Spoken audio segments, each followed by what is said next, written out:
सभी को नमस्कार दोस्तों। तो आज हमारा जो राजस्थानी चित्रकला का है वो दूसरी क्लास है और पहली क्लास में हमने जो राजस्थानी चित्रकला में पढ़ा था उसमें जितने भी कहाँ से इसका उद्भव होता है और कौन से स्थान से होता है और किस किस का प्रभाव पड़ता है राजस्थानी चित्रकला के ऊपर। लेकिन उसके बाद हमने पढ़ा था कि राजस्थानी चित्रकला से संबंधित जो इनके 4 पार्ट थे उनको बांट रखा था, जिसमें हमने पढ़ा था एक मारवाड़ स्कूल था, मेवाड़ स्कूल था, ढूंढाड़ स्कूल था और हड़ौती स्कूल था। उसमें अलग अलग चित्रशैलियाँ हमने पढ़ी थी और उनके नाम लिखे थे। उन नाम के साथ साथ उन राजाओं के नाम लिखे थे जिनके समय जो राजाओं ने इनका विकास किया, फिर स्वर्ण काल कहलाया, और किसने इसका जो सबसे पहले जो चित्रशैली का प्रारंभ किया उसके बारे में हमने सब पढ़ लिया था। फिर भी उसके बाद हम बात करेंगे आज थोड़ा सा उससे संबंधित भी, कौन कौन से राजा था उस समय, कौन से प्रसिद्ध चित्रकार थे और कौन से ग्रंथ लिखे गए, किस चित्रशैली की क्या विशेषता रहेगी, और आज हम उसके संबंध में बात करने जा रहे हैं। लेकिन उससे पहले आपको याद रखना जो हमारी पीछे वाली क्लास उसमें ये जरूर पढ़ लेना कि राजस्थानी चित्रकला है उसका वैज्ञानिक वर्गीकरण किसने किया और प्राचीन उपलब्ध ग्रंथ और उसका संग्रहालय सब आपने पढ़ना है उसमें। तो शुरू करते हैं हमारी राजस्थानी चित्रकला की जो अगली पार्ट है क्लास का। और इसमें सिर्फ जो यहाँ से क्वेश्चन बहुत 100% क्वेश्चन पूछने की यहाँ से संभावना रहती है, तो यहाँ आपको ये क्लास अच्छे ढंग से पढ़नी है। तो सबसे पहले बात करते हैं राजस्थानी चित्रकला में कौन सा स्कूल हमने पढ़ना था, मेवाड़ स्कूल। लेकिन उससे पहले एक छोटा सा हम सारणी के रूप में इसको पढ़ेंगे, थोड़ी सी हम इनकी विशेषता अलग से पढ़ लेते हैं जितने भी जो हमारी चित्रशैलियाँ हैं। तो शुरू करते हैं। सबसे पहले आपको याद रखना है एक जिसका नाम है भाई बीकानेर। बीकानेर चित्रशैली, बीकानेर चित्रशैली 1 नंबर पे। उसके साथ में याद रखना आपने जोधपुर चित्रशैली, जोधपुर चित्रशैली याद रखना है। फिर उसके बाद में याद रख लो भाई नाथ द्वारा चित्रशैली। और उसके बाद 4 नंबर पे याद रखना आपने किशनगढ़ चित्रशैली। और उसके बाद आपको याद रखना है उदयपुर चित्रशैली। और फिर उसके बाद कोटा, और फिर उसके बाद बूंदी चित्रशैली, और फिर उसके बाद जयपुर वाली, और फिर उसके बाद आपको याद रखना है अलवर, और फिर उसके बाद नागौर, और लास्ट में आपको याद रखना है एक अजमेर। ये 11 चित्रशैलियाँ हैं जिसकी अलग से कोई ना कोई पहचान है। और कौन सी पहचान हमने याद करनी है और इन 11 चित्रशैलियों में क्या लिखना है याद रखना आपने। एक तो कौन सी चित्रशैली का कौन सा वृक्ष है, तो कौन से वृक्ष है जिस चित्रशैली के जो महत्व रखते हैं उनको हम पढ़ेंगे। और 2 नंबर पे याद रखना है इसमें रंग कौन सा है, कौन सी चित्रशैली का कौन सा रंग है, इसकी विशेषता पढ़नी है हमने। और तीसरा आपको याद रखना है किस चित्रशैली पर पशु या पक्षी के सर्वाधिक चित्र है, किस पशु या पक्षी के सर्वाधिक चित्र है। एक सारणी के माध्यम से इसको याद करेंगे। तो सबसे पहले हम बात करते हैं वृक्ष, रंग, पशु और पक्षी। तो 11 चित्रशैली मैंने लिखी यहाँ पर। बीकानेर, जोधपुर आसान है। जब हम राजस्थान के उत्तर से हम चलते हैं तो सबसे पहले बीकानेर, जोधपुर, और बीकानेर जोधपुर के बाद में 2 याद रख लो जिसका नाम है नाथद्वारा और किशनगढ़। नाथद्वारा और किशनगढ़ जिसका संबंध कृष्ण से है। फिर उसके बाद में उदयपुर के बाद हम चलते हैं तो कोटा, बूंदी, फिर घूम करके कहाँ जाते हैं भाई जयपुर और अलवर, फिर मध्य में नागौर और उसके बाद अजमेर। बिल्कुल आसान है। बीकानेर, जोधपुर, फिर उसके बाद में नाथद्वारा, किशनगढ़ साथ में पढ़ना है एक बार, उदयपुर पढ़ना है, फिर उसके बाद कोटा, बूंदी, जयपुर, अलवर होते हुए नागौर और अजमेर में, मध्य में हम फिर प्रवेश करेंगे राजस्थान में। तो ये 11 चित्रशैलियों के मैंने नाम लिखे हैं। तो सबसे पहले हम बात करते हैं इनके वृक्ष। तो कौन से वृक्ष होता है कौन सी चित्रशैली का, तो जहाँ हम बात करते हैं 5 ही वृक्ष आपने सेलेक्ट करने हैं। एक तो आम का वृक्ष, किसका भाई, आम का, और एक उसके बाद में खंजूर का वृक्ष, और एक याद रखना आपने कदम का वृक्ष, और एक आपने याद रखना इसमें केले का वृक्ष, और एक रह गया पीपल। ये 5 ही वृक्ष आपसे पूछे जाते हैं, कौन सी चित्रशैली का कौन सा वृक्ष रहेगा। आम, खंजूर, कदम, केला और पीपल। तो सबसे पहले हम बात करते हैं बीकानेर जोधपुर। यहाँ पर मरुस्थल के धोरे हैं और रेगिस्तान ही रेगिस्तान है, और यहाँ के जो लोग हैं सबसे ज़्यादा जो वृक्ष को पसंद करते हैं वो कौन सा वृक्ष रहेगा, आम का वृक्ष रहेगा। तो याद रख लो, बीकानेर और जोधपुर में अगर वृक्ष की बात आती है तो कौन सा लिखेंगे भाई, आम का वृक्ष है। किसका है, आम का वृक्ष है। बिल्कुल सिंपल बात है। बीकानेर जोधपुर मरु रेगिस्तान में किस वृक्ष को महत्व देते हैं, आम के वृक्ष को। तो आम का वृक्ष हो गया, और पीछे 4 ही वृक्ष बच गए हमारे पास, खंजूर, कदम, केला और पीपल। तो याद रख लो, एक और वृक्ष हम उठाते हैं जिसका नाम है कदम। अरे कै और द, कै और द, और इसी के साथ में आपको याद रखना है ऊ और द, यानी कदम का वृक्ष उदयपुर में है। कहाँ पर है, अरे यहाँ दूसरे नंबर पे द है, कै और द है, ऊ और द है, याद रख लो। उदयपुर की विशेषता क्या है, याद रख लो, कदम का वृक्ष है। किसका वृक्ष भाई, कदम का वृक्ष है। यहाँ की विशेषता है उदयपुर की, बिल्कुल सार है। और 2 नंबर पे द है, यहाँ पर भी 2 नंबर पे क्या है, द। तो उदयपुर में कदम का वृक्ष भी हो गया। अब रह गया क्या, खंजूर, पीपल और केला। तो सबसे इम्पोर्टेंट बात है कि कोई भगवान की अगर बात करते हैं तो भगवान के जो मंदिर में कौन सा फल चढ़ाएंगे, तो केले का फल। किसका होगा भाई, केले का। तो भगवान जी कहाँ निवास कर रहे हैं, नाथद्वारा में। कहाँ पर, नाथद्वारा जो है वो यहाँ पर भगवान कृष्ण हम पढ़ते हैं, उनकी बाल लीलाएं वगैरह जो सर्वाधिक चित्र मिलते हैं, तो भगवान कृष्ण है या किशन है, कृष्ण है या किशन है, तो दोनों में याद रख लो केले का वृक्ष किसका रहेगा, तो केला याद रखना है आपने। केले का जो पौधा रहेगा वो कहाँ रहेगा, नाथद्वारा। और कृष्ण यहाँ पर भगवान कृष्ण है, और कृष्ण में के जो मंदिर में कौन से फल चढ़ते हैं, केले का याद रखना है एक बार। तो आम हो गया हमारे मरुस्थल में, केला हो गया नाथद्वारा किशनगढ़ में, कदम हो गया कहाँ पर, उदयपुर में कदम है, उद का द याद रखना इसको। उदयपुर में क्या है, कदम का वृक्ष है। फिर उसके बाद 2 ही वृक्ष बच गए, कौन कौन से, खंजूर और पीपल। खंजूर और पीपल। अरे कोटा बूंदी में याद रख लो खंजूर का वृक्ष है। किसका रहेगा, खंजूर का वृक्ष है। कोटा और बूंदी में किसका रहेगा, खंजूर का रहेगा। और जो बच गया अलवर और जयपुर में, यहाँ पर याद रख लो पीपल रहेगा। क्या रहेगा भाई, पीपल का वृक्ष रहेगा। और नागौर अजमेर में कोई विशेषता नहीं है वृक्ष की, कोई विशेषता नहीं है। तो ये हमने 11 चित्रशैली पढ़ी हैं, उसके वृक्ष हमने कर लिए हैं, बिल्कुल आसान तरीके से आपको याद हो सकते हैं। और सिर्फ आपने 5 ही वृक्ष सेलेक्ट करने हैं, वो कौन कौन से हैं, आम का है, खंजूर का है, कदम का है, केले का है और पीपल का है। तो यहाँ हमने बीकानेर जोधपुर वाला जो रहेगा आम का वृक्ष रहेगा, नाथद्वारा किशनगढ़ में याद रखना केले का वृक्ष रहेगा, उदयपुर में कदम का वृक्ष है, कोटा बूंदी खंजूर याद रखना है, और जयपुर अलवर में याद रखना है पीपल। और उसके बाद में रह जाएगा हमारा नागौर अजमेर में कोई विशेषता नहीं है। फिर उसके बाद बात करते हैं रंग, कौन सी चित्रशैली में कौन सा रंग है। बिल्कुल जिसको वृक्ष याद है उसको रंग भी याद हो जाएंगे। तो रंग में बात करती हैं कौन सी चित्रशैली में कौन से रंग की विशेषता रहेगी। तो यहां मैं लिख रहा हूं इसका भाई रंग।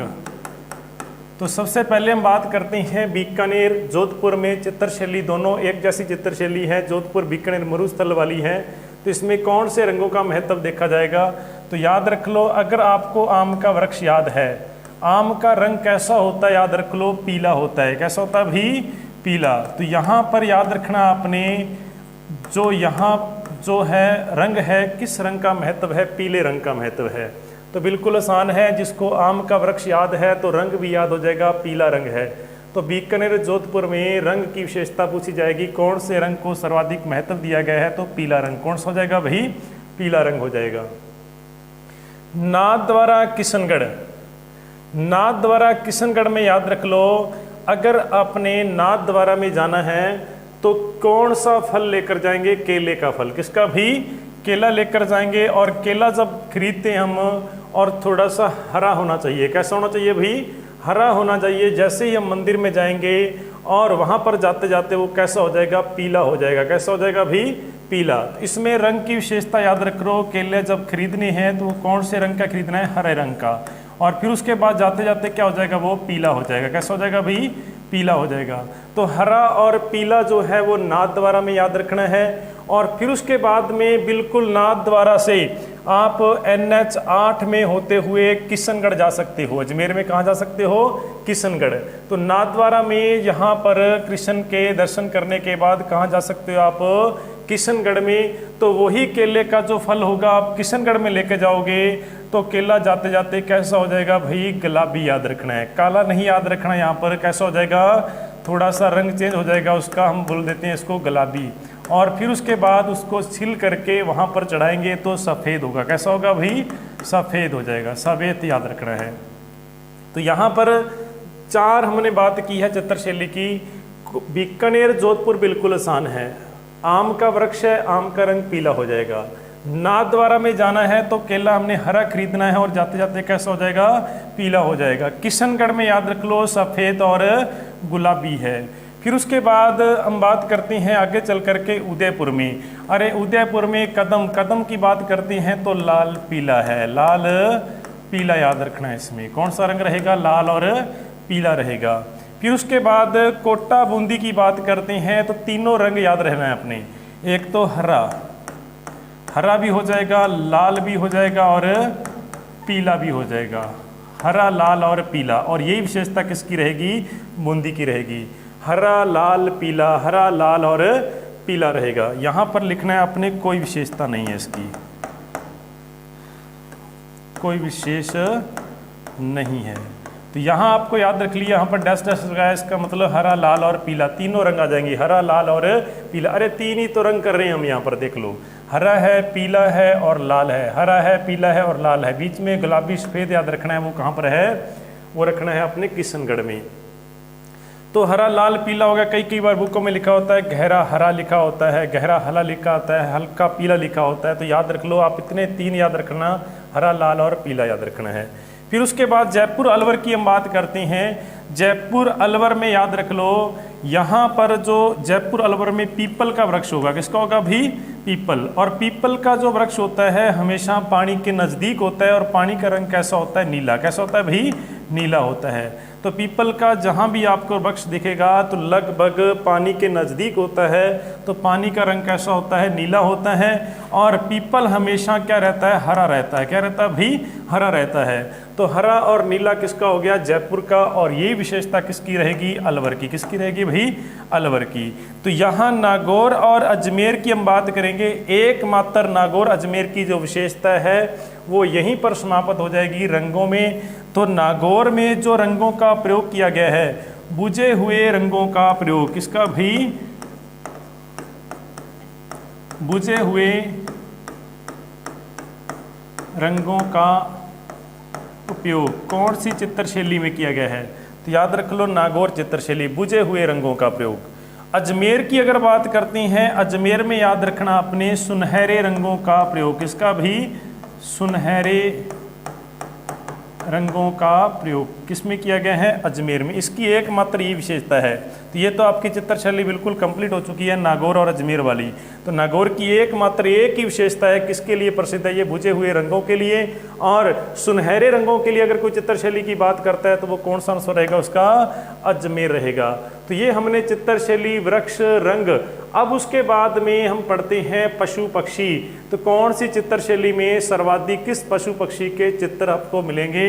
तो यहाँ पर मैं लिख रहा हूँ थोड़ा सा भाई, पशु और पक्षी। तो बिल्कुल आसान है बात। आप लोगों ने रेगिस्तान के धोरों में या गए होंगे या देखा होगा, तो रेगिस्तान के धोरों में कौन से पशु पक्षी होंगे? तो बिल्कुल आसान सी बात है, एक तो सबको ज्ञात है कि ऊंट होगा। कैसा होगा भी? ऊंट। तो दोनों में याद रखना है, एक तो ऊंट याद रख लो। और इसके अलावा हम बात करते हैं तो एक आपको याद रखना है कोया। ऊंट और कोया हो गया। इसके अलावा आपको याद रखना है ऊंट हो गया, कोआ हो गया और एक चिंकारा हो गया। कौन सा हो गया भी? चिंकारा हो गया। तो तो यहाँ पर बीकानेर में तो याद रख लो चील याद रखना है इसको भी, चिंकारे की जगह क्या लिख देते हैं आप, चील। और लेकिन जोधपुर में इसको क्या कर दोगे आप, चिंकारा कर दोगे। जोधपुर में चिंकारा है। तो याद रख लो ऊंट कोआ हो गया, चील हो गया, ऊंट होगा, कोआ हो गया, चिंकारा हो गया, लेकिन साथ में एक और लिख सकते हो आप, घोड़ा भी लिख सकते हो। तो घोड़ा भी इस चित्रशैली का जो प्रमुख रहेगा पशु पक्षियों में, घोड़ा। जो रेगिस्तान की विशेषता को दर्शाते हैं वो सारे यहाँ पर दर्शाए जाते हैं। पशु पक्षी, ऊंट हो गया, कोआ हो गया, चील हो गया, घोड़ा हो गया, ऊंट होगा, कोआ हो गया, चिंकारा हो गया, और कृष्ण मृग भी यहाँ पर इसकी विशेषता में बताया जाता है। लेकिन इतनी बात आपको याद रखनी है, ऊंट ऊंट, कोआ कोआ और चील ऊपर बीकानेर में है और चिंकारा जोधपुर में है, लेकिन उसके बाद में घोड़ा भी इन दोनों की विशेषता रहेगी। अब हम बात करते हैं नाथद्वारा में। अरे नाथद्वारा की अगर बात करती हैं, यहाँ कृष्ण का संबंध आता है। तो कृष्ण भगवान होते हैं जो सबसे ज़्यादा इनको किससे प्यार था, गाँव से। किससे भी, तो गाय से। तो यहाँ पर याद रख लो नाथद्वारा में तो बिल्कुल आसान है, गाय हो गई। और साथ में आपको याद रखना है मोर। क्या हो गया भाई, गाय और मोर के सर्वाधिक चित्र आपको दिखेंगे किस शैली में, बताओ भाई, नाथद्वारा में। फिर उसके बाद में किशनगढ़ में भी याद रख लो मोर। किशनगढ़ में कौन सा रहेगा भाई, मोर रहेगा। फिर उसके बाद हम बात करते हैं उदयपुर में। तो उदयपुर से अलग से याद रख लो, उदयपुर में एक तो आपको ज़्यादातर चित्र दिखेंगे हाथी और एक चाकोर। हाथी और चाकोर के चित्र कहाँ दिखेंगे आपको, उदयपुर में। फिर उसके बाद में कोटा बूंदी। तो कोटा बूंदी में आप रखना अपने शिकार करते हुए, तो एक तो शेर का, किसका भाई, शेर याद रख लेना। और उसके बाद में हरिण याद रखना है, और हरिण के बाद में एक याद रखना अपने बतख के चित्र। तो याद रख लो शेर, हरिण, बतख। और यही विशेषता किसकी रहेगी, बूंदी की रहेगी। किसकी रहेगी भाई, बूंदी की। तो शेर हो गया, हरिण हो गया, बतख हो गया। शेर शिकार करता है किसका, हरिण का करेगा। और एक बतख याद रखना है आपने, शेर हो गया, हरिण हो गया, बतख हो गया। और यही बूंदी की विशेषता है। फिर उसके बाद में जयपुर में कोई विशेषता नहीं है जानवर को लेकर के, इसमें कोई विशेषता में नहीं पड़ेंगे। फिर आगे कोई विशेषता नहीं है। तो ये सारा संबंध था हमारा भाई एक राजस्थान की चित्रकला से संबंधित, कौन सी चित्रशैली के कौन सा रंग है और कौन सा वृक्ष है और कौन सा आपको याद रखना है पशु या पक्षी है। यहाँ से क्वेश्चन आपसे पूछा जाएगा, तो बिल्कुल ये सारणी आपने याद करके जानी है। और यहाँ से क्वेश्चन बाहर जाने वाला बिल्कुल भी नहीं है। तो सबसे पहले बीकानेर, जोधपुर, नाथद्वारा, किशनगढ़, उदयपुर, कोटा, बूंदी, जयपुर, अलवर, नागौर, अजमेर, इनकी ही विशेषता हमने पढ़नी है। तो ये तो था हमारा भाई रंग, वृक्ष और पशु पक्षी को लेकर के। अब हम आगे बात करते हैं कौन सी चित्रशैली का कौन सा ग्रंथ और जो अन्य विशेषता है उसके बारे में हम अध्ययन करेंगे। तो यहाँ तक आपको याद रखना चाहिए। तो शुरू करते हैं आगे भी। सबसे पहले हमने बात की थी किस स्कूल की भाई, मेवाड़ स्कूल की। मेवाड़ स्कूल। तो मेवाड़ स्कूल में जो पहली जो चित्रशैली थी हमारी वो कौन सी थी, याद रख लो भाई, उदयपुर पढ़ा था हमने। किसको पढ़ा था, उदयपुर को।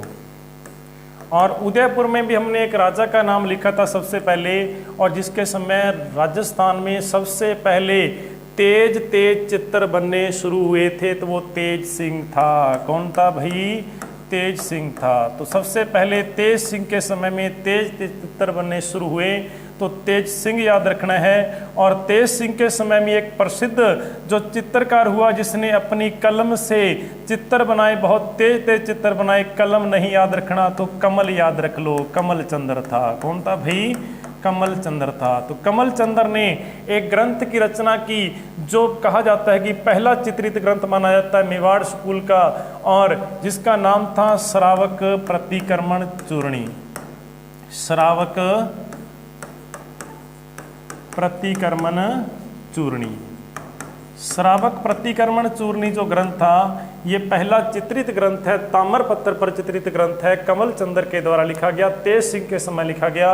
और इसका समय भी लिखा जाता है 1260 या 1261 के आसपास ये ग्रंथ की रचना होती है। श्रावक प्रतिक्रमण सूत्र चूर्णी है इसका पूरा नाम। श्रावक प्रतिक्रमण सूत्र चूर्णी याद रखना है। तो ये ग्रंथ हो गया। अब उसके बाद में ये पहला हो गया, तो दूसरा हो गया, याद रख लो, एक प्रसिद्ध राजा जिसका नाम था मोकल। कौन था भाई, मोकल जो कुंभा का क्या था, लगता भाई पिता था। तो मोकल के समय ग्रंथ लिखा गया 1423 में, 1423 में ग्रंथ लिखा गया और जिसका नाम था सुपासनाह। क्या नाम था भाई? सुपासनाह जो ग्रंथ था ये किसके समय लिखा गया? मोकल के समय 1423 में। ये दूसरा ग्रंथ था, चित्रित ग्रंथ था। सुपासनाएं हो गया, श्रावक प्रतिक्रमण सूत्र चूर्णी हो गया, इसको याद रखना है। फिर उसके बाद में तीसरा हमने काल पढ़ा था, किसका आता है भाई? कुंभा का।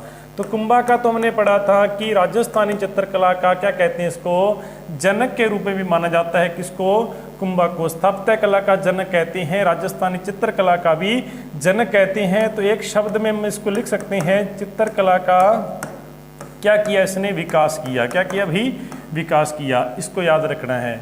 फिर उसके बाद में 4 नंबर पे हमने पढ़ा था मेवाड़ में, और जिसका स्वर्ण काल मानते हम, वो कौन था? जगत सिंह। कौन था भाई? जगत सिंह प्रथम था। जगत सिंह प्रथम का जो काल था वो राजस्थान में मेवाड़ चित्रशैली का क्या था भाई? स्वर्ण काल था। तो ये स्वर्ण काल भी आपको याद रखना है, कई बार क्वेश्चन पूछ लिया जाता है। स्वर्ण काल किसका था भाई? जगत सिंह का था। इसके समय में क्या हुआ? इसके समय में, जगत सिंह के समय में क्या हुआ कि सबसे पहले चित्तौरों की ओवरी, चित्तौरों की ओवरी की स्थापना की गई। इसका मतलब हो गया चित्रशालाओं का निर्माण, क्योंकि उस समय जो महाराजा जगत सिंह था, और जगत सिंह ने क्या किया? चित्तौरी ओवरी का निर्माण करवाया, और जिसको हम कहते हैं चित्रशालाएं। क्या बनाई भाई? चित्रशालाओं का निर्माण करवाया। मतलब जो चित्रशालाओं से संबंधित विद्यालय थे वो उनको खोला गया इसके समय, जगत सिंह सेकंड के समय। इसका भी समय आपको याद रख लेना चाहिए, 1628 से लेकर के इसका समय था 1652 तक इन्होंने राज किया था। तो चित्तौरों की ओवरी याद रखना है, जिसको कहते हैं चित्रशालाओं का निर्माण करवाया। और इसी चित्रशालाओं को एक नाम से और जाना गया, जिसको हम बोलते हैं तस्वीरा रो कारखाना। क्या बोलते हैं भाई? तस्वीरा रो कारखाना के नाम से भी जाना जाता है। तो ये कई बार क्वेश्चन पूछ लिया जाता है, चित्तौरी ओवरी की स्थापना किसके समय होती है?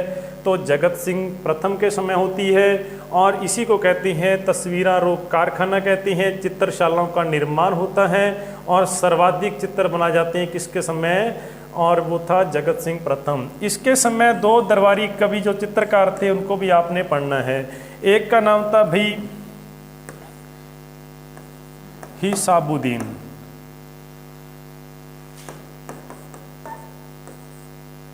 हिसाबुद्दीन याद रखना है, हिसाबुद्दीन। दूसरे का नाम था मनोहर, और दोनों के द्वारा जो ग्रंथ लिखे गए, इसके द्वारा लिखा गया था रागमाला। क्या लिखा गया था भाई? रागमाला। याद रखना, रागमाला हमारे 4-5 ग्रंथ आएंगे। तो हिसाबुद्दीन के द्वारा क्या लिखा गया? रागमाला लिखा गया। और मनोहर के द्वारा क्या लिखा गया? रामायण लिखा गया। क्या लिखा गया भाई? रामायण लिखा गया। जो चित्रित ग्रंथ थे, रामायण हो गया, रागमाला हो गया, याद रखना है। तो हिसाबुद्दीन हो गया, रागमाला हो गया, और मनोहर हो गया, रामायण हो गया। तो ये जो काल था हमारे जगत सिंह का था, स्वर्ण काल था। मतलब इसमें क्या मिला? चित्रशालाओं को महत्व मिला, और जो चित्रशाला मतलब चित्रित जो महाविद्यालय खोले जाते हैं किसके समय? जगत सिंह प्रथम के समय। स्वर्ण काल माना जाता है इनका, और तस्वीरा रो कारखाना कहती हैं। इनका समय भी याद रखना है, 1628 से लेकर के 52 तक था। और मनोहर नामक एक प्रसिद्ध चित्रकार हो गए, रामायण हो गया, और हिसाबुद्दीन हो याद रखना है आपने, रागमाला हो गया।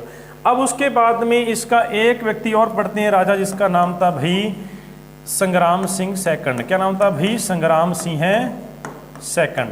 और संग्राम सिंह सेकंड के समय में याद रख लो कि जो पंचतंत्र था, क्या था भाई? पंचतंत्र, जिसकी रचना की थी किसने? विष्णु शर्मा ने जिसकी रचना की थी पंचतंत्र की, और इसका अनुवाद होता है, पंचतंत्र का अनुवाद किसके समय होता है? संग्राम सिंह सेकंड था ये। संग्राम सिंह प्रथम तो क्या था? सांगा था, राणा सांगा था। लेकिन ये संग्राम सिंह सेकंड था जिसके समय पंचतंत्र का अनुवाद होता है। और इसके 2 पात्र आपको याद रखने हैं, जिसका नाम था कलीला और दमना। कलीला और दमना, इतना ही क्वेश्चन पूछा जाता है। कलीला और दमना का संबंध है तो याद रख लो कौन सी चित्रशैली से है, तो याद रख लो उदयपुर चित्रशैली है जो मेवाड़ स्कूल में आती है। कलीला और दमना, कलीला का अर्थ क्या होता है और ये होता है अच्छाई, और दमना का अर्थ होता है बुराई। तो अच्छाई और बुराई से संबंधित जो दो पात्र है इसमें कलीला और दमना है, और पंचतंत्र से संबंधित है याद रख लो, और राजा पूछा जाएगा तो संग्राम सिंह सेकंड रहेगा। तो ये हमारी थी उदयपुर चित्रशैली थी जिसमें लेकर के हमने ग्रंथों का अध्ययन किया है, और श्रावक प्रतिक्रमण सूत्र चूर्णी था। फिर उसके बाद सुपासन है याद रखना है मोकल के समय। कुंभा के समय तो सबको याद है कि चित्रकला चाहे स्थापत्य कला की बात करती हैं, और उसका एकमात्र प्रसिद्ध कुंभा था याद रख लो। जगत सिंह प्रथम का काल उदयपुर चित्रशैली का क्या था भाई, स्वर्ण काल था। फिर उसके समय बहुत सारे चित्रित स्कूल खोले जाते हैं जिसको चितेरोरी ओबरी के नाम से जाना गया, और उसके बाद में इसको कहती हैं तस्वीरारो कारखाना कहती हैं। दो प्रसिद्ध चित्रकार जिनका नाम था हिसाबुद्दीन हो गया, और उसके बाद हम बात करते हैं तो एक था जिसमें मनोहर था। मनोहर ने क्या बनाया, रामायण याद रखना है, और रागमाला किसने लिखी थी, हिसाबुद्दीन याद रखना है। अब उसके बाद हम आगे बात करते हैं मेवाड़ के उदयपुर के बाद हम बात करते हैं चावंड की। किसकी भाई, चावंड चित्रशैली की। यह भी मेवाड़ का ही पार्ट है चावंड।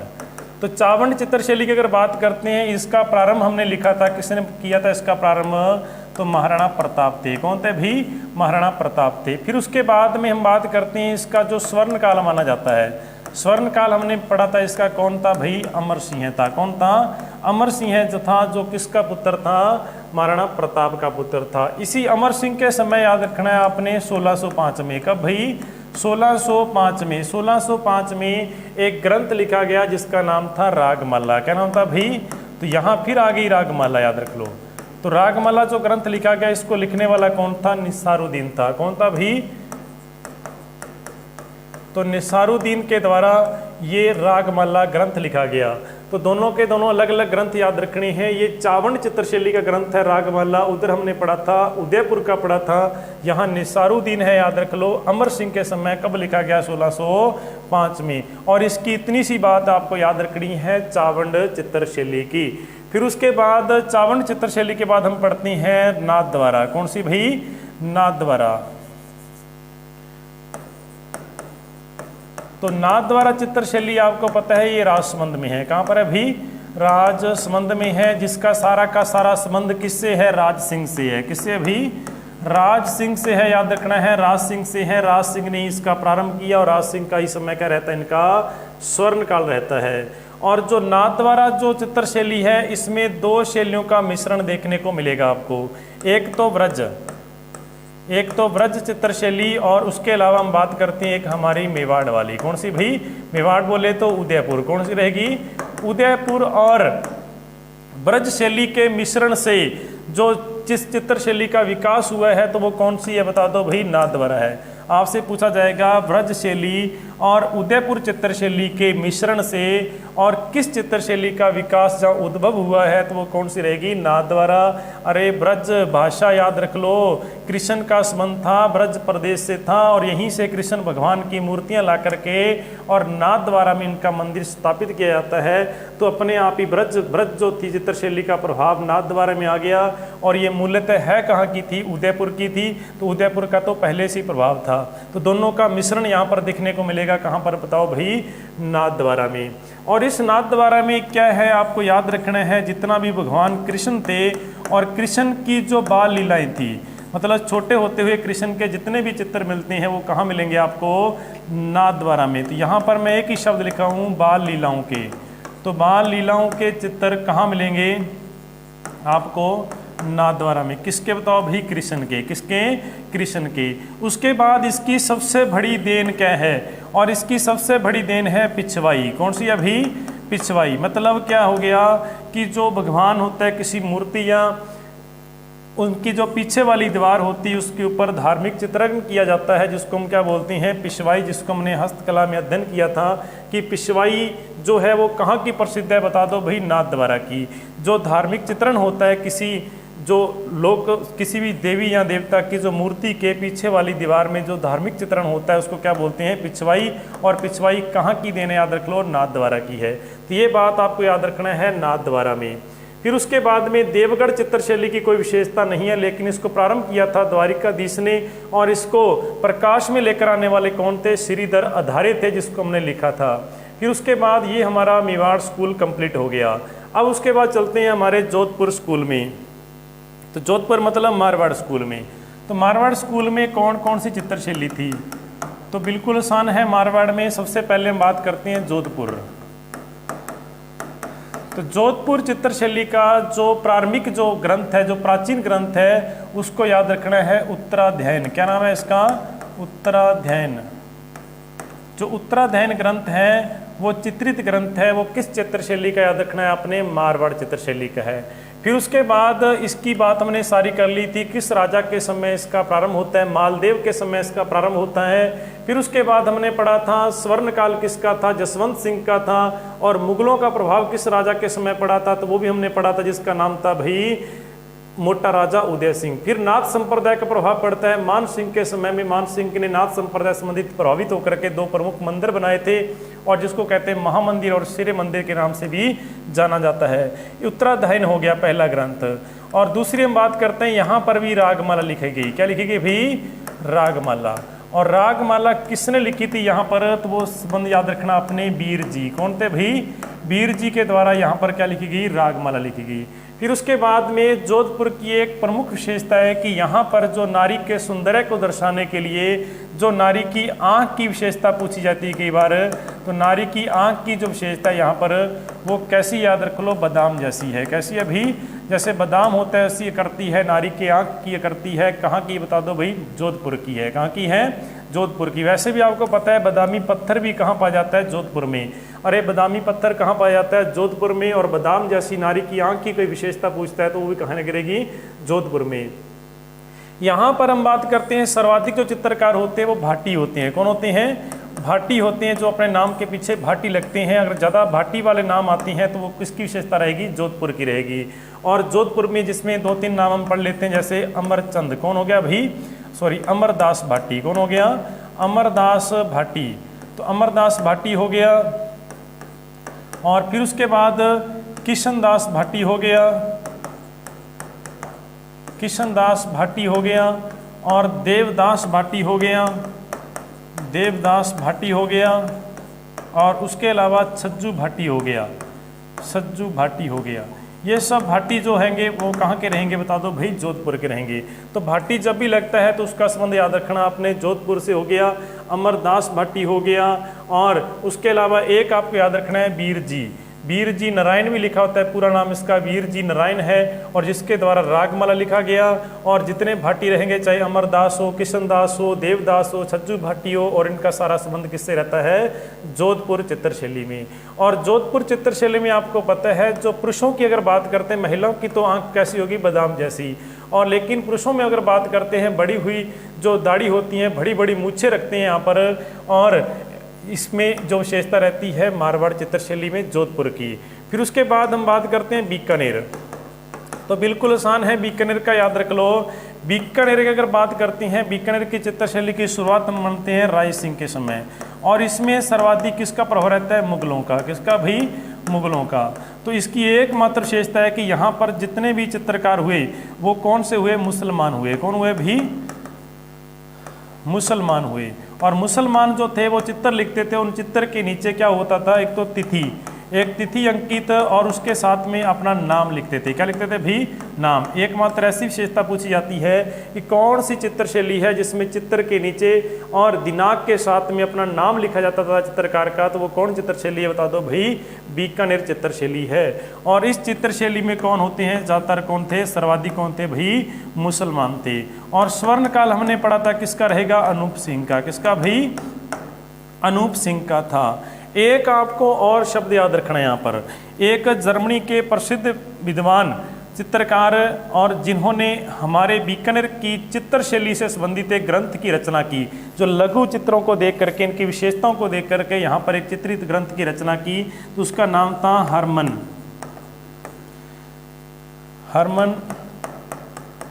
गोएटस। तो हरमन जो गोएटस था और वो कहाँ का था याद रख लो, जर्मनी का था, जिसने एक ग्रंथ की रचना की और जिसका नाम था भाई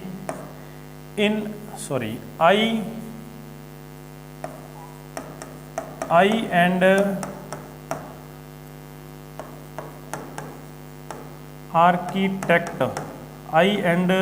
आर्किटेक्ट ऑफ बीकानेर।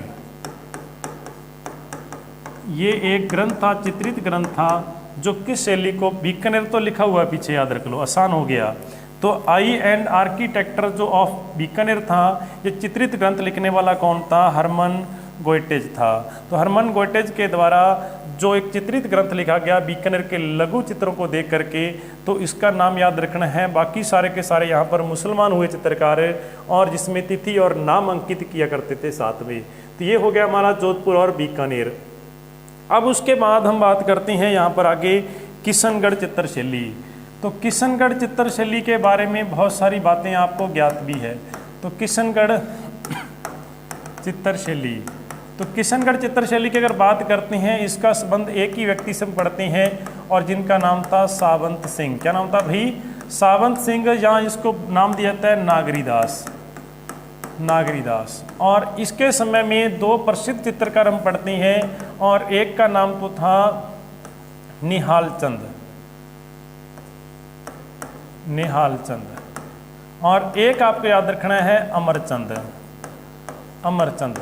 निहाल चंद, इसका पूरा नाम लिख देते हैं मोरध्वज निहाल चंद और अमरचंद, दो व्यक्ति याद रखने हैं। निहाल चंद ने एक चित्र बनाया जिसका नाम था बनी ठणी का। किसका भाई? बनी ठणी का चित्र बनाता है कौन? निहाल चंद।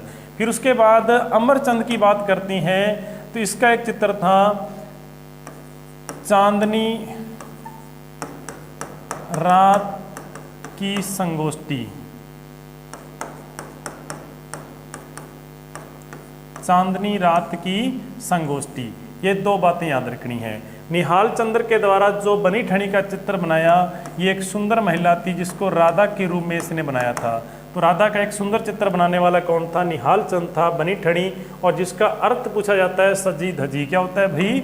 सजी धजी होता है, सजी धजी याद रखना है। दो ही चित्रकार से पूछे जाते हैं, निहाल चंद या अमरचंद का संबंध पूछेगा तो कौन से रहेगा? किशनगढ़ चित्रशैली रहेगा। फिर उसके बाद में इस किशनगढ़ चित्रशैली को जो प्रकाश में लाने का श्रेय किसको दिया जाता है? तो वो आपको पता था नाम भाई, जिसका नाम था एरिक डिक्सन। कौन था भाई? एरिक डिक्सन था, जिसको हमने पहले वाली क्लास में पढ़ा था, एरिक डिक्सन हो गया। फिर उसके बाद इनके साथ एक और शब्द लिखा था हमने, एक और नाम लिखा था जिसका नाम था फैज अली। कौन था भाई? फैज अली थे, याद रख लो। दोनों के नाम आपसे पूछे जाते हैं तो किशनगढ़ चित्रशैली है। निहाल चंद अमरचंद पूछा जाता है तो किशनगढ़ चित्रशैली है। चांदनी रात की संगोष्ठी या बनी ठणी का संबंध सभी को पता है, कौन सी चित्रशैली है? किशनगढ़ चित्रशैली है। अरे किशनगढ़ चित्रशैली को कागजी चित्रशैली भी कहते हैं। क्या कहते हैं भाई? कागजी चित्रशैली। किशनगढ़ को कागजी चित्रशैली भी कहती हैं। एक शब्द कई बार और पूछ लिया था यहाँ पर, कांगड़ा। तो कांगड़ा चित्रशैली भी किसको कहती हैं? किशनगढ़ चित्रशैली को। तो कांगड़ चित्रशैली, कागजी चित्रशैली, किशनगढ़ चित्रशैली और संबंध याद रख लो सामंत सिंह या नागरीदास के रूप में याद रखना आपने। और 1973 में इस पर क्या हुआ था? डाक टिकट भी जारी हुआ था। तो वो कौन सी चित्रशैली के ऊपर याद रख लो? किशनगढ़ चित्रशैली। और किसके ऊपर? बनी ठणी के ऊपर याद रख लो। डाक टिकट 1973 20 पैसे का। कितने का भाई? 20 पैसे का। तो ये तो था हमारा किशनगढ़ चित्रशैली। अब उसके बाद हम बात करते हैं, इसमें एक नागौर हो गया, अजमेर हो गया। नागौर में हमने छोटी सी बात की थी। नागौर में किसके लिए प्रसिद्ध है बताओ भाई? बुझे हुए रंग। कौन से थे?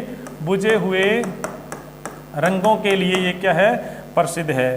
फिर उसके बाद में बुझे हुए रंग हो गया। अजमेर की अगर बात करती हैं, अजमेर में क्या था? सुनहरे रंग।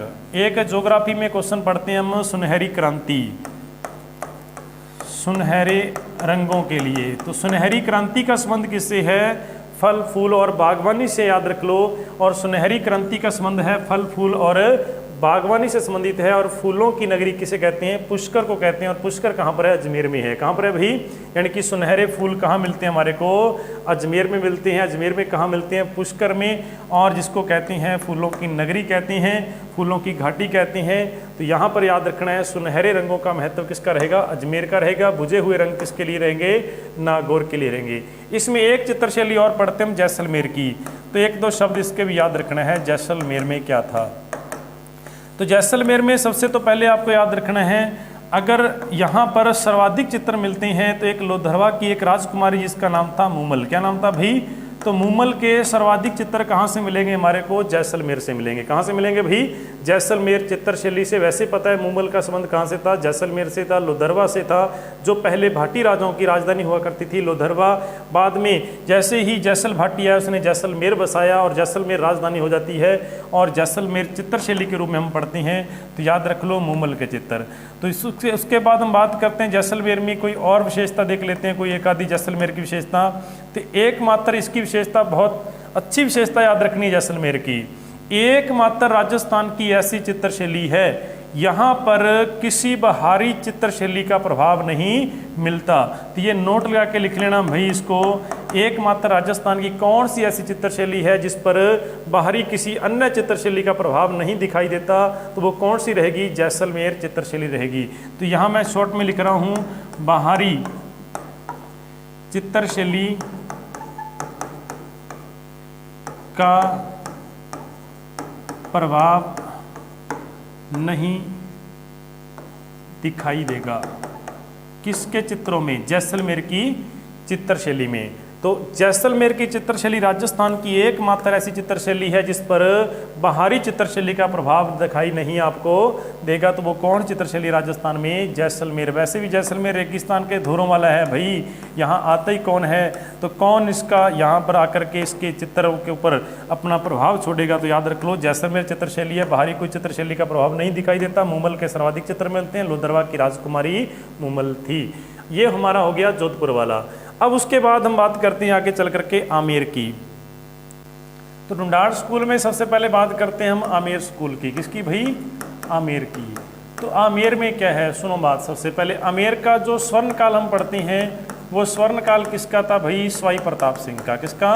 स्वाई प्रताप सिंह। और इस स्वाई प्रताप सिंह ने सबसे बड़ी जो विशेषता थी वो किसकी थी? याद रख लो, हवा महल बनाया था। क्या बनाया था भाई? हवा महल का निर्माण करवाया था स्वाई प्रताप सिंह ने, याद रखना है आपने। और इसी का काल जो रहता है चित्रकला का स्वर्ण काल रहता है। इसके समय बड़े बड़े चित्र बनते हैं, मैंने बात की आपको। तो सबसे पहले हम बात करते हैं महाभारत हो गया, रामायण हो गया और उसके बाद गीत गोविंद हो गया। ऐसे बड़े बड़े चित्र बनते हैं किसके समय? स्वाई प्रताप सिंह के समय। वैसे भी स्वाई प्रताप सिंह के समय 22 विद्वानों की मंडली निवास करती थी, जिसको बोलते हैं गंधर्व बाईसी के रूप में जाना जाता है। ये सेकंड ग्रेड में पूछा गया था कि गंधर्व बाईसी के रूप में किस राजा की पहचान है? तो वो कौन था? स्वाई प्रताप सिंह था। तो स्वाई प्रताप सिंह को गंधर्व बाईसी कहते हैं, मतलब 22 विद्वानों की मंडली निवास करती थी किसके समय? स्वाई प्रताप सिंह के समय।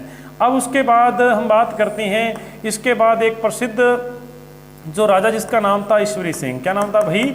ईश्वरी सिंह, जो स्वाई जयसिंह के बड़े बेटे थे ईश्वरी सिंह थे। और ईश्वरी सिंह के अगर बात करते हैं, इसने एक क्या बनवाया था? प्रसिद्ध ईसर लाट। क्या बनाया था भाई? ईसर लाट का निर्माण, जिसको सरगासूली के नाम से जाना जाता है। जयपुर में इसका निर्माण कराया था ईश्वरी सिंह ने। और ईश्वरी सिंह का आदम कद चित्र किसने बनाया था? तो ये आदम कद जो चित्र था ये किसकी निर्माण था? वह याद रखना आपने। ईश्वरी सिंह का जो आदम कद चित्र बनाया था वो था साहिब राम। कौन था भाई? साहिब राम था, जहाँ साहिब राम लिखा होता है। तो साहिब राम के द्वारा आदम का चित्र बनाया जाता है, वो किसका बनाया जाता है? ईश्वरी सिंह का। ये पूछा गया क्वेश्चन था रीट में, याद रख लो कि इसका आंसर क्या आना था? साहिब राम आना था। क्या आना था भाई? तो आदम का चित्र था वो किसका था? ईश्वरी सिंह का था। ईश्वरी सिंह के मरने के बाद कौन था अगला राजा? माधो सिंह था। कौन था भाई? माधो सिंह था। उस समय आदम का चित्र बनता है ईश्वरी सिंह का। कौन बनाता है? साहिब राम बनाता है। और इसकी हम विशेषता पढ़ते हैं, आमेर के जो राजा थे ना वो दाढ़ी विहीन थे। कैसे थे भाई? दाढ़ी विहीन थे। दाढ़ी विहीन सर्वाधिक चित्र मिलते हैं राजाओं के मिलते हैं। और हाथ में तलवार, हाथ में क्या इनके? तलवार वाले चित्र। हाथ में तलवार, बिल्कुल आसान बात है। जहाँ जयपुर के राजा थे बिल्कुल दाढ़ी जो विहीन होते थे और हाथ में तलवार, और पैर में क्या थी भाई, जुतियाँ थी। पैर में क्या पहनते थे, जो बड़ी महंगी जुतियाँ पहनते थे। और कहाँ के राजा थे, याद रख लो, आमेर के राजाओं की जो हमारे पास चित्र मिलते हैं, दाढ़ी विहीन राजा, हाथ में तलवार लिए हुए और जुतियाँ पहने हुए। और यहाँ की जो महिलाओं के चित्र है उसमें भी याद रख लो, जो इनका चेहरा था वो अंडाकार था। महिला का क्या था भी, अंडाकार चेहरा था, मतलब गोल चेहरा था। किसका भाई, महिलाओं की विशेषता, ये महिलाओं की। और ये किसकी विशेषता थी, हमारी राजाओं की थी। तो राजा जो थे दाढ़ी विहीन चित्र मिलते हैं, हाथ में तलवार लिए, जुतियाँ पैरों में ढाल करके, और अंडाकार जो इनका चेहरा था।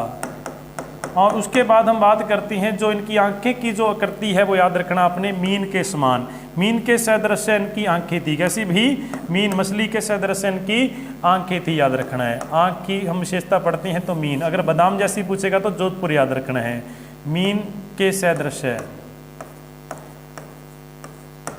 क्या थी इनकी भी, आंख की विशेषता थी, तो याद रखना है। और इसके अलावा क्या सकता है कि पैरों में इनके जो जुतियाँ ढली जाती है, कशीदादार जुतियाँ, कौन सी भी, तो कशीदादार जुतियों की विशेषता, कशीदादार जुतियाँ याद रखना है। और इसके अलावा आपको याद रखना है यहाँ पर जो कुरान पढ़ती हुई शहजादी, कुरान पढ़ती हुई शहजादी के चित्र कहाँ से मिलते हैं, वो भी कहाँ से मिलते हैं, आमेर से है। और एक इसमें याद रख लो, भिखारी को, यानी कि भीख देती, भिखारी को जो भिक्षा देती हुई राजकुमारी के जो सर्वाधिक चित्र मिलते हैं वो कहाँ से मिलते हैं, आमेर से। तो ये भी लिख सकते हो, अब लिखना है तो, भिखारी को भिक्षा देती हुई राजकुमारी के चित्र कहाँ से मिलते हैं, आमेर से। देती हुई राजकुमारी के चित्र, तो बिल्कुल आसान है, ज़्यादा आपको इसके ऊपर मत्ता नहीं लगाना। तो ज़्यादा आपको याद रखना, दाढ़ी विहीन थे, हाथ में तलवार होती, राजा होगा तो पैरों में अच्छी जुत्ती पहनी होगी, ऐसे चित्र मिलते हैं यहाँ से। और महिला होगी तो अंडाकार चेहरा होगा इनका। और मीन, आपको पता है जयपुर जो है ना, जयपुर में जो सबसे पहले कौन थे, मीणा लोग थे। कौन थे भी, मीणा लोग। और आज भी सर्वाधिक जनसंख्या में जो मीणा रहते हैं वो कहाँ रहते हैं, जयपुर में। तो मीणा जनजाति है, सर्वाधिक जयपुर में है, तो जयपुर की विशेषता चल रही है। और मीणा लोग हैं, तो मीणा शब्द किससे बना है, मीन से, मछली से बना हुआ है। तो मीन के सदृश कहाँ से मिलेंगे, हमारे को बता दो भाई, जयपुर से मिलेंगे। जयपुर में मीन के सदृश जैसी आंखें कहाँ की है, जयपुर के आमेर की नारी की याद रखना है। और कशीदादार जुतियाँ याद रखना है यहाँ पर। और कुरान पढ़ती हुई शहजादी याद रखना है। तो जो राजकुमारी थी वो भिखारी को भिक्षा देती हुई, ये राजकुमारी के चित्र कहाँ से मिलते हैं, आमेर से मिलते हैं। ये थोड़ी सी हमारी आमेर की विशेषता हमने पढ़ी है। अब उसके बाद इनके साथ में पढ़ना है आपको अलवर। तो दूसरा हम बात करते हैं नोडार्ड स्कूल का, जो दूसरी चित्रशैली होगी वो कौन सी हो गई, अलवर हो गई। तो अलवर में क्या था, अलवर की जो चित्रशैली थी, इसको शुरुआत कर रही किया जो कार्य था वो किसने किया था, प्रताप सिंह ने। किसने किया था भाई, प्रताप सिंह ने, जो पहले हमने लिख चुके हैं प्रताप सिंह ना। फिर उसके बाद में जो इनका स्वर्ण काल हमने पढ़ा था वो कौन था, विनय सिंह था। कौन था भाई, विनय सिंह था। तो विनय सिंह का काल जो था क्या था, इनका स्वर्ण काल था। इसकी एक विशेषता आपने याद रखनी है। एक इनकी विशेषता क्या है कि यहाँ पर हाथी दांत पर, किस पर भाई, हाथी दांत पर चित्र बनते हैं। चित्र जो मिलते हैं वो कहाँ से मिलते हैं, हाथी दांत पर चित्र कहाँ से मिलते हैं, अलवर चित्रशैली से। तो हाथी दांत पर चित्रों की विशेषता से पूछा जाएगी, अलवर चित्रशैली है, शुरू करने वाला प्रताप सिंह था और विनय सिंह का स्वर्णकाल था। अलवर चित्रशैली है वो दो चित्रशैलियों के बीच में है, और एक तरफ तो हमारी कौन सी होगी, आमेर वाली। कौन सी होगी भी, आमेर। और दूसरी तरफ है दिल्ली वाली। कौन सी है, दिल्ली। तो दिल्ली चित्रशैली और आमेर चित्रशैली का अगर कोई संबंध में पाया जाता है तो वो कहाँ पाया जाएगा, अलवर शैली में पाया जाएगा। यानी कि दिल्ली की अगर बात करते हैं ब्रिटिश, यानी अंग्रेजी ब्रिटिश चित्रशैली, और उसके बाद में आमेर हमारी कौन सी होगी, राजस्थानी। तो राजस्थानी और दिल्ली चित्रशैली का अगर कहाँ आपको उल्लेख मिलता है तो उसका जो समन्वय है वो कहाँ पाया जाएगा, हमारे अलवर चित्रशैली में पाया जाएगा, जिसका प्रारंभ करने का किसको रहता है, प्रताप सिंह, और स्वर्ण काल किसका रहता है, विनय सिंह का। और हाथी दांत पर यहाँ पर सर्वाधिक क्या मिलते हैं, चित्र मिलते हैं। अब उसके बाद हम बात करते हैं उनियारा में कोई ज़्यादा इतनी विशेषता नहीं है, शेखावाटी में कोई विशेषता नहीं है। फिर सीधा चलते हैं हम कोटा और बूंदी, जो हमारी छोटी छोटी दो और अन्य चित्रशैली है। तो सबसे पहले हम लिखते हैं हाड़ौती की, जो हाड़ौती स्कूल था और उसकी जो मूल चित्रशैली वो कौन सी है, बूंदी है।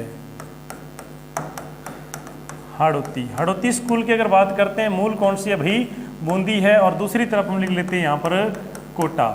और दोनों की विशेषता हमने कल पढ़ ली थी, किस राजा ने इसको शुरू किया और किसका काल स्वर्ण काल था और किसने विकास किया, तो ये सब बातें हमने पढ़ ली थी। लेकिन इसका स्वर्ण काल हम बात करते हैं तो स्वर्ण काल किसका था, उमेद सिंह का। किसका भाई, उमेद सिंह था। और इसका भी स्वर्ण काल कौन था, उमेद सिंह था। कौन था भाई, उमेद सिंह था। ये तो बिल्कुल आसान होगी। इसको सुरजन सिंह ने शुरू किया था तो उसको राम सिंह ने शुरू किया था, और इसका विकास किसने किया था, तो वो कौन थे भाई, याद रख लो, वो थे भीम सिंह। उधर कौन थे, भाव सिंह थे। बिल्कुल आसान था। तो यहाँ हम बात करते हैं स्वर्ण काल, किसका था, उमेद सिंह का। तो उमेद सिंह के समय आपको याद रखना है, एक तो भित्ति चित्र, कौन से भाई, भित्ति चित्रों के लिए आपसे पूछा जाएगा तो वो कौन सी चित्रशैली रहेगी, बूंदी वाली रहेगी।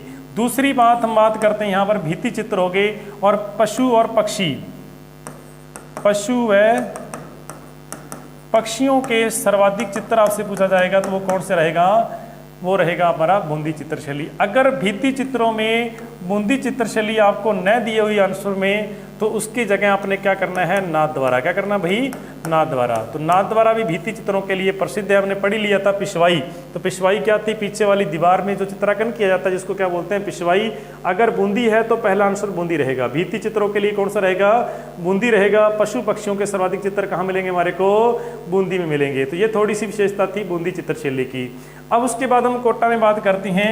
कोटा में क्या है, इसमें सर्वाधिक चित्र मिलते हैं राजा रानियों के द्वारा शिकार करते हुए। राजा व रानियों के द्वारा शिकार करते हुए चित्र कहाँ से मिलते हैं, बता दो भाई, कोटा से मिलते हैं। राजा रानियों के द्वारा शिकार करते हुए चित्र कहाँ से मिलते हैं, कोटा से मिलते हैं। और कोटा में एक ग्रंथ भी आपको याद रखना है जिसका नाम था रागमाला। क्या नाम था भाई, रागमाला। और इसको लिखने वाले कौन थे, डालू राम थे। कौन थे भाई, डालू राम के द्वारा ये ग्रंथ लिखा गया जिसका नाम था रागमाला। तो ये रागमाला हमारे 4-5 ग्रंथ हो चुके हैं, इनको आपने अच्छे ढंग से पढ़ना है।